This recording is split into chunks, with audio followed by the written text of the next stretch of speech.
ಕೊನೆಯ ಬಜೆಟ್ ಅಲ್ಲಿ ಯಾವುದೇ ರೀತಿಯಾದಂತ ಹೊಸ ಘೋಷಣೆಗಳಿಲ್ಲ.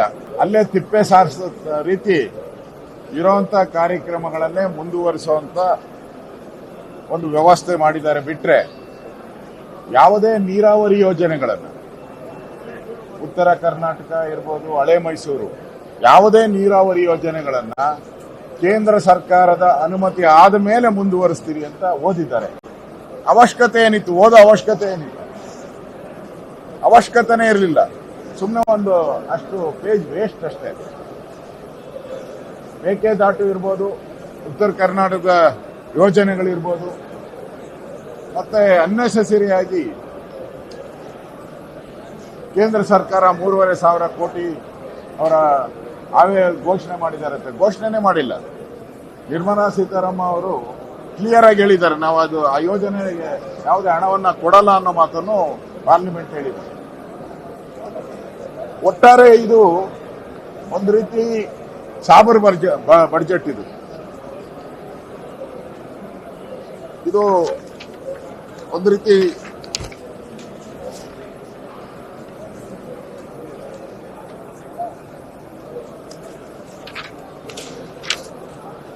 ಇಲ್ಲೇ ಇದೆ.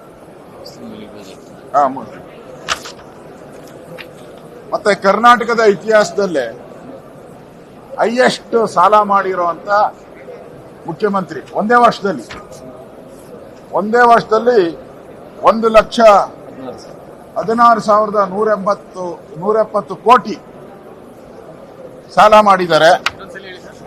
1,16,170 ಕೋಟಿ ಸಾಲ. 1 ಲಕ್ಷ ಕೋಟಿನ ಅದಕ್ಕಿಂತ ಹೆಚ್ಚು ಸಾಲ ಮಾಡದಂತ ರೆಕಾರ್ಡ್ ಮುಖ್ಯಮಂತ್ರಿ. ಒಂದು ರೆಕಾರ್ಡ್ ಮಾಡಿದಾರಲ್ಲ, ಆ ರೆಕಾರ್ಡ್ ಮುಖ್ಯಮಂತ್ರಿ. ಆಮೇಲೆ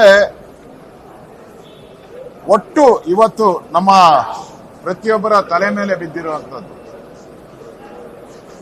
7,81,95 ಕೋಟಿ ಸಾಲ ನಮ್ಮ ರಾಜ್ಯದ್ದು ಈಗಿದೆ. ಅಷ್ಟು ಏರಿಕೆ ಆಗಿದೆ. 7,81,95 7,81,95 ಒಟ್ಟು ಸಾಲ ನಮ್ಮ ತಲೆ ಮೇಲೆ ಇರುವಂತದ್ದು ಕೋಟಿ. ಒಂದೇ ವರ್ಷದಲ್ಲಿ 1,16,000. ಇದರಲ್ಲಿ 7 ಲಕ್ಷದಲ್ಲಿ ಒಂದೇ ವರ್ಷದಲ್ಲಿ 1,16,000.